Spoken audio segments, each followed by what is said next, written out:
Hi, I'm Kimberly, and welcome to As I've Seen It. Let the hearings begin. Okay, it's a little early for that. And it's probably too early for the all-night subpoena parties, but it's on the way. So the big news, of course, Lieutenant General Michael Flynn had to resign. Flynn, he violated the Logan Act. U.S. civilians are not supposed to negotiate with foreign entities and foreign powers on behalf of the United States. The FBI questioned him. If he lied to them, he's toast. And the reason they were able to say with confidence that he had actually talked to the Russian ambassador about sanctions, because the NSA has been watching a handful of Trump folk. They've been watching Paul Manafort, they've been watching Carter Page, they've been watching Roger Stone, and they've been watching Michael Flynn. Why? Because there's been an ongoing investigation for months and months, half a year at least, into these folks and their ties to Russia during the campaign. And this is just coming to light in the mainstream of the media, but these stories have been out there for a while. Go back through some of my old videos. I've been talking about Trump and the Russians for 6 months now. Okay, maybe 5 months. And there have been a couple of reporters who's been on this story since day one. Franklin Foer at Slate is one of them. And Kurt Eichenwald at Newsweek is another one. And other reporters have been poo-pooing them, and you're exaggerating, and you don't have enough evidence, and blah, blah, blah, blah, blah, blah, blah, blah, blah. These stories have been out there. In addition to the journalists, Malcolm Nance, former intelligence agent, has been saying for months and months and months that Donald Trump may have been compromised years ago. Then the Dossier, put together by Christopher Steele, MI6 agent, well-respected, whose work is well-respected. Dude is in hiding now because, his Russian counterpart who helped him write it is dead. The Dossier came out in July. There's stuff they're finding out now in the Dossier. They're like, yeah, we can corroborate that.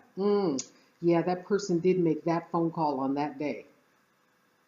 But the difference with Flynn was they've got the they actually recorded him. They heard what he said.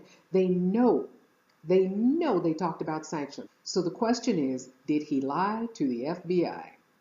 Because as we've learned about Washington, it's not the crime that gets you, it's the cover-up. Bill Clinton was not impeached because he had sex with Monica Lewinsky. Bill Clinton was impeached for perjury and obstruction of justice because he lied to Congress under oath. That's what got him impeached.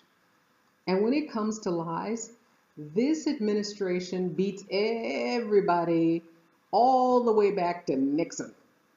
Because we've learned from Kellyanne that they will lie in a heartbeat. And poor Spicy. Spicer has had the hardest time. And let's give it up for our girl, Melissa McCarthy. Is she not hilarious imitating Spicy? She's more spicy than Spicy. But poor Spicy had to defend Flynn, had to defend the timeline, had to defend the fact that his boss knew for weeks that Flynn had lied and that Trump and team were just going to ignore it. They weren't going to do squat about it. The fact that Flynn had broken the Logan Act, the fact that he had no business talking sanctions with Russia, they weren't going to say a thing till they got busted. So here's poor Spicy lying. And all of those lies are now on record. We've got videotape of them. We've got interviews with these people lying. And lying is what takes you down in Washington. Granted, they weren't under oath, but all of that can be used against them, I'm guessing, since it is now public record. This is going to be good. That's part one. That's just the mildest part of this cuckoo crazy, because set your watches, set your clocks. This is the beginning of the end for 45. People directly in contact with Donald on a regular basis were also in regular contact, constant contact, one report said, with Russian intelligence and members of the Russian government. In constant contact. And they're trying to claim, meaning people in the Trump camp are already trying to claim, well, they weren't talking about the campaign. What the hell were they talking about? Why would people in the campaign be talking to Russian intelligence and Russian officials if they weren't talking about the campaign? Because we already know that the Russians hacked the DNC with the purpose of helping get Trump elected. And let's be clear, we are not just talking about felony charges. If they can put together the Trump team with the Russians colluding over this election, we're talking about treason.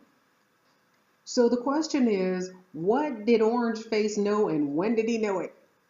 I want to see Orange Face led out of the White House in cuffs. I want a full perp walk. I want to see him in an orange jumpsuit. Orange Face in an orange jumpsuit. I should probably be more calm about this. I should probably not be laughing yet, but oh, let the hearings begin. Thanks for watching.